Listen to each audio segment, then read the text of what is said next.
रूस यूक्रेन जंग में नया ट्विस्ट आने वाला है। जी हां, कनाडा ने अब्राम टैंक भेज दिए हैं। जर्मनी, लात्विया, पोलैंड जैसे कई देश और भी हथियार भेजने वाले हैं। लेकिन इस बीच एक और बड़ा डेवलपमेंट हुआ है। यूक्रेन के रक्षा मंत्री ने दावा किया है कि उन्हें फाइटर जेट मिल चुके हैं। यूक्रेन के रक्षा मंत्री ने बताया है कि बाल्टिक नेशंस यूक्रेन को फाइटर जेट देने के लिए तैयार हो गए हैं और अब युद्ध में ये कहा जाए कि यहां से नई लकीर खींचती दिख रही है। अगर यूक्रेन को फाइटर जेट मिलते हैं तो रूस बड़ा एक्शन जरूर लेगा। रूस ने सिर्फ उन फाइटर जेट्स को टारगेट किया है, बल्कि उन देशों को भी युद्ध में पार्टी मानेगा जो यूक्रेन को फाइटर जेट्स दे रहे हैं, जो यूक्रेन की मदद कर रहे हैं। खतरा उन देशों पर ज्यादा है जो या तो रूस की सीमा से लगे हुए हैं या जो यूक्रेन के बॉर्डर से लगे हुए हैं। अब ऐसे में सवाल यही है कि आखिर पश्चिमी देश यूक्रेन युद्ध को क्यों खींच रहे हैं। किसी भी कीमत पर यूक्रेन रूस से जीत नहीं सकता और न्यूक्लियर पावर रूस कभी हार नहीं सकता। तो ऐसे में सवाल जो है वो सवाल बहुत इंपॉर्टेंट हो जाते हैं। रूस की धमकियों का क्या यूरोपीय देशों पर कोई असर नहीं है? यूक्रेन को फाइटर जेट कौन सा बाल्टिक देश दे रहा है? सवाल नंबर 3, यूक्रेन को वेस्टर्न फाइटर जेट अगर मिलते हैं तो उसके बाद में होगा क्या? प्रेसिडेंट पुतिन का अटैक प्लान 2024 का खास तौर से, या फिर ये प्लान 24 फरवरी का क्या है? क्या मार्च में अब रूस यूक्रेन वॉर खत्म हो जाएगी? ये भी अपने आप में बड़ा सवाल खड़ा हो जाता है, क्योंकि ये भी माना जा रहा था कि मार्च में एक अलग स्तर पर युद्ध जाता हुआ नजर आएगा। यूक्रेन के रक्षा मंत्री ने इस बीच जो बड़ा दावा किया है वो जान लीजिए। यूक्रेन को फाइटर जेट मिलेंगे, ये रक्षा मंत्री का कहना है। यूक्रेन के जो सहयोगी वो फाइटर जेट देने के लिए तैयार हो चुके हैं और रक्षा मंत्री ने यह भी कहा कि बाल्टिक देश यूक्रेन को फाइटर जेट देंगे। यूक्रेन को फाइटर जेट मिलेंगे, रक्षा मंत्री का कहना है। यूक्रेन के कई ऐसे सहयोगी हैं जो फाइटर जेट देने को तैयार हो गए हैं, जिसमें अमेरिका तो है, ब्रिटेन भी शामिल है, जर्मनी की भी बात हो रही है। यूक्रेन के रक्षा मंत्री का ये दावा अपने आप में और भी ज्यादा महत्वपूर्ण हो जाता है। खासतौर से बाल्टिक देशों की भी बात कही गई, यानी कि बाल्टिक सी के आसपास बसे वो सभी देश वो अब यूक्रेन का साथ दे रहे हैं। ये भी बात इस दौरान कही जा रही है।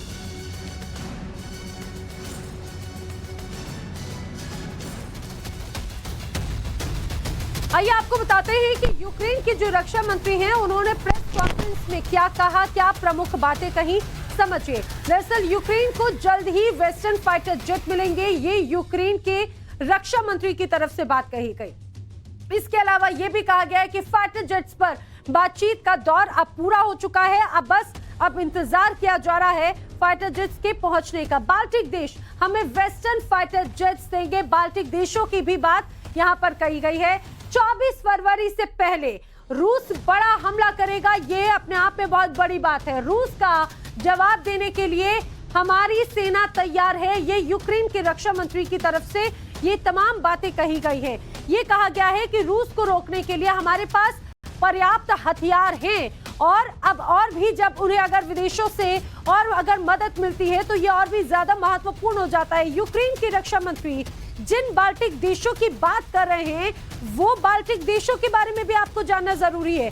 वो बाल्टिक देश कौन है, कौन से हैं वो हम आपको बताएंगे। बाल्टिक सागर में लगे जो देशों के बाल्टिक नेशंस हैं उन्हें कहा जाता है। अब आप देखिए, दरअसल ये वो तमाम देश हैं जो बाल्टिक सागर के आसपास बसे हुए हैं। रूस के पड़ोसी 7 बाल्टिक देश ऐसे हैं जो कि नाटो मेंबर भी हैं और मैप के जरिए आप देखिए पोलैंड इसमें शामिल है, डेनमार्क इसमें शामिल है, नॉर्वे इसमें शामिल है, नीदरलैंड्स इसमें शामिल है, बेलारूस हो, लिथुआनिया हो, लात्विया हो, एस्टोनिया हो। ये आप तस्वीर देख रहे हैं, Poland, Denmark, Norway, Netherlands, Latvia, Lithuania और एस्टोनिया।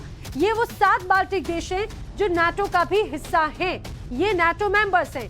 फिनलैंड, स्वीडन समेत सभी बाल्टिक देश रूस के दुश्मन हैं। इस पूरे मैप के जरिए समझिए, फिनलैंड हो या स्वीडन, ये भी बाल्टिक देश रूस के दुश्मन कैटेगरी में आते हैं। इतना ही नहीं, बल्कि बाल्टिक देशों में पोलैंड रूस के खिलाफ ज्यादा आक्रामक नजर आता है।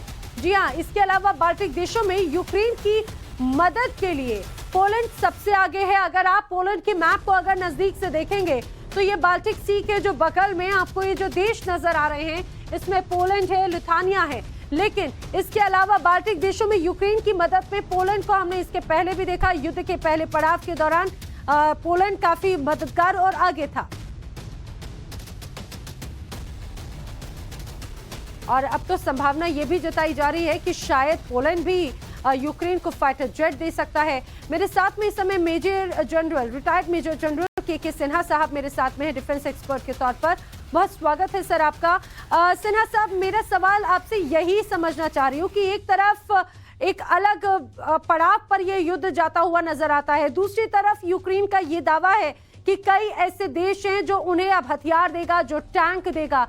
आपको ऐसा लग रहा है कि कितनी संभावना अब इसमें नजर आती है और अब इन्हीं हथियारों के दम पर यूक्रेन का जोश हाई नजर आता है? जय हिंद। पहले थोड़ा सा यूक्रेन के रक्षा मंत्री जिन्होंने ये दावे किए हैं निकोव, वो कल ही हटा दिए गए और उनके ऊपर में बहुत गबन का चार्जेस है और मिस एप्रोप्रिएशन ऑफ फंड का चार्जेस है। तो इसके पहले उन्होंने एक बयान दिया था कि किसी भी तरीके से यूक्रेन लॉन्ग रेंज वेपन जो उसको मिल रहे हैं वो रशिया के ऊपर नहीं फायर करेगा। अभी वो जाते जाते ये कह गए हैं कि शायद उनको F-16 जो एयरक्राफ्ट हैं वो मिलने वाले हैं, और इसमें मुझे सच्चाई भी लगी। और ये दो चीजों के ऊपर मुकर्रर है। आपने जैसे बताया कि बाल्टिक देशेस हैं, बाल्टिक देश इसके ऊपर में बहुत प्रेशर डाल रहे हैं, खास करके पोलैंड, एस्टोनिया, लातविया, लिथुआनिया। तो इसके अंदर में पोलैंड और लिथुआनिया के पास में F-16 हैं जो कि उनको दे सकते हैं, मगर इसके ऊपर में सबसे ज्यादा जो कह रहा है वो अमेरिका है, जर्मनी है। ये दो देश हैं। यूके और अभी फ्रांस इसमें पीछे लग गए हैं कि शायद देना चाहिए। इसके अलावा जैसे आपने बताया कि नॉर्वे और दूसरा जो डेनमार्क है और नीदरलैंड है, ये भी बहुत जोर लगा रहे हैं कि इनके ऊपर आनी चाहिए और शायद मिल भी करें। देखिए, ये सारा डिपेंड करता है जो कि अभी विंटर ऑफेंसिव रशिया की चल रही है। यदि यूक्रेन इसको स्टेबलाइज कर लेता है, एकदम ये क्लियर कट है, इसको स्टेबलाइज कर लेता है 3 जगहों में, खेरसोन को यदि नहीं लूज करता है, बाखमुट में यदि बैटल को रोक के रखता है, कर्माटोरस है, सुलेमांस्क, ये डोनबास का इलाका है, और जिप्रोजिया में भी रशियन ऑफेंसिव बढ़ रहे हैं। यदि इसको स्टेबलाइज कर लेता है और दूसरा सेकंड काउंटर ऑफेंसिव करने की क्षमता रखता है, तो 100% इसको मिलेगा, चाहे एस्केलेशन कहीं भी जाए। जी सर। रशिया का यदि ये वेपन आता है, यहाँ से ये उड़ेंगे। देखिए, F-16 को उड़ने के लिए तो यूक्रेन के अंदर से उड़ना बड़ा मुश्किल है। बिल्कुल। जहां से उड़ेंगे वो उसको टारगेट करेगा और रशिया ऐसा करेगा। यदि आता है 100% रशिया इसमें करेगा। हाँ, न्यूक्लियर ऑप्शंस तो ये हैं, उसका उसी समय यूज करेगा जब उसने कह दिया है कि जो रीजन्स उसने लिए इसके अंदर 4+1 5 अभी हो गया, जिसमें क्राइमिया है। सर, ये हथियार और ये ऑप्शंस की तो बात करूं, लेकिन कुछ और ऐसे बहुत इलाके हैं जहां पर सिर्फ यूक्रेन ही नहीं, रूस की जिन पर निगाहें हैं वो भी अपने दर्शकों को बता दें। इनमें से एक देश है पोलैंड। जी हाँ, पोलैंड को रूस के हमले का खतरा किस तरह से है ये किसी से छुपा नहीं है, क्योंकि पोलैंड भी अब मदद कर सकता है, जो हथियार है, जो टैंक है वो दे सकता है यूक्रेन को। अब इस बीच रूस से सटे पूरे बॉर्डर को पोलैंड सील करने की प्लानिंग में है। बताया जा रहा है कि 200 किलोमीटर का जो लैंड है उस बॉर्डर पर पूरी तरह से फेंसिंग करने की तैयारी अब पोलैंड की तरफ से की जा रही है। एक मैप के जरिए हम अपने दर्शकों को जरूर समझाने की कोशिश करते हैं। दरअसल आप देखिए कि ये जो इलाका है ये पोलैंड है, ये यूक्रेन है, इसके अलावा लेकिन अब आप अगर इसको देखेंगे आपको लगेगा कि आखिर इसमें ये रूस कहाँ नजर आता है। ये वाला जो आप पोर्शन देख रहे हैं ये दरअसल ये वो बॉर्डर है जो रूस के हिस्से की बॉर्डर आ जाती है। यही वजह है कि 200 किलोमीटर का वो पैच जो पोलैंड और रूस को जोड़ता है, तो रूस के हमले से बचने के लिए भी अब पोलैंड अपनी प्रोएक्टिव मोड में नजर आता है। और उसके बाद में अब यहाँ पर ये जो 200 किलोमीटर की ये जो आप लाइन देख रहे हैं, अब उसमें फेंसिंग की तैयारी की जा रही है। जी हाँ, ये वो इलाका है जहाँ पर फेंसिंग करेगा पोलैंड। और आप ये समझिए कि ये जो जगह है क्लेनिनग्राड, दरअसल कैलिनग्राद रूस का एक छोटा इलाका माना जाता है जो पूरी तरह से अन्य देशों से घिरा हुआ है, लेकिन ये है रूस का ही हिस्सा।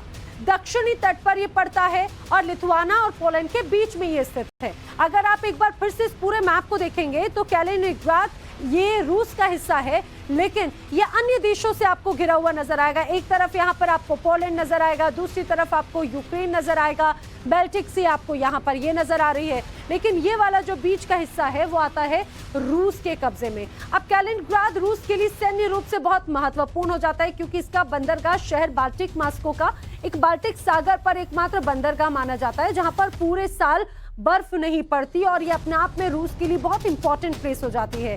सर, मैं आपसे जरा समझना चाहूंगी, पोलैंड का भी प्रोएक्टिव मोड में अपने आप को सुरक्षित रखना, मुझे लगता है पोलैंड भी बहुत अच्छे से समझता है कि अगर वो यूक्रेन के साथ में खड़ा है तो गाहे बगाहे उसकी भी दुश्मनी अब रूस से है या रूस अब उन्हें टारगेट कर सकता है।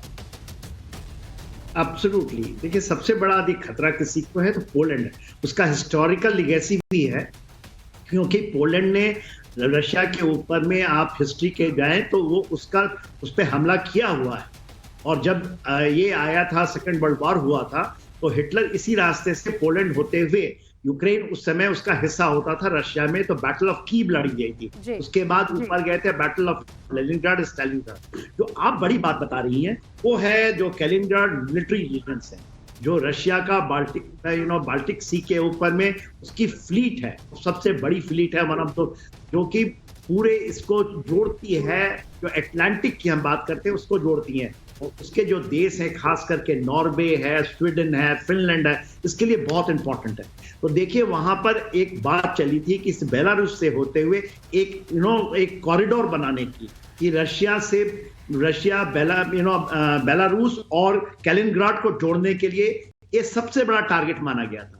और ये तकरीबन जो आप बोल रही थी लिथुआनिया और पोलैंड के बीच का रास्ता है, उसके अंदर से कॉरिडोर बना के इसको लैंड से जोड़ा जाए। और ये शायद, यदि आज तो नहीं, ये 3-4 सालों के बाद में ये जरूर होगा और ये रशिया ट्राई करेगा यदि ये इस दौर से उभर के आ जाता है तो। दूसरी जो बड़ी बात तो आप बताना चाह रही हैं, देखिए एक ये है, आज रशिया के लिए सबसे बड़ा एनिमी जो है जो यूके आया है और उसको बहुत भी कर रहा है। और इस तरह से क्योंकि यूके इस आग को बहुत भड़का रहा है, यूनाइटेड स्टेट्स अमेरिका से भी ज्यादा यूके का योगदान है कि ये लड़ाई चलती रहे और इसके ऊपर में मनसाएं हैं, स्ट्रेटेजिक एम्बिशन। तो उसके कारण उसका नंबर 1 एनिमी आज के दिन में यूके है, फिर पोलैंड आता है, फिर लिथुआनिया, एस्टोनिया ये तो उतना नहीं है क्योंकि ये आएंगे भी नहीं। इनके फौज 12,000 की, किसी की या 13,000 की फौज है, वो क्या करेगी? इनसे कुछ नहीं कर सकते। तो और पोलैंड के पास में, और खास करके नाटो का बहुत बड़ा डिब्बा। बिल्कुल। और सर इसी बीच एक बड़ी खबर जो है युद्ध से जुड़ी हुई वो अपने दर्शकों को बताते चले। बताया ये जा रहा है कि यूक्रेन की सेना के कई ठिकानों पर रूस ने हमला किया है, कई बड़े ठिकानों पर टारगेट किया है। रूसी एयरफोर्स ने ये एक तरह से टारगेट किया है। सुखोई 25 लड़ाकू विमान किस तरह से एक के बाद एक टारगेट कर रहे हैं उसकी तस्वीरें भी सामने आई हैं। लड़ाकू विमान से इस पूरे अटैक को अंजाम दिया है। यूक्रेन की कई बख्तरबंद गाड़ियों को तबाह कर दिया गया। तस्वीर आप देखिए।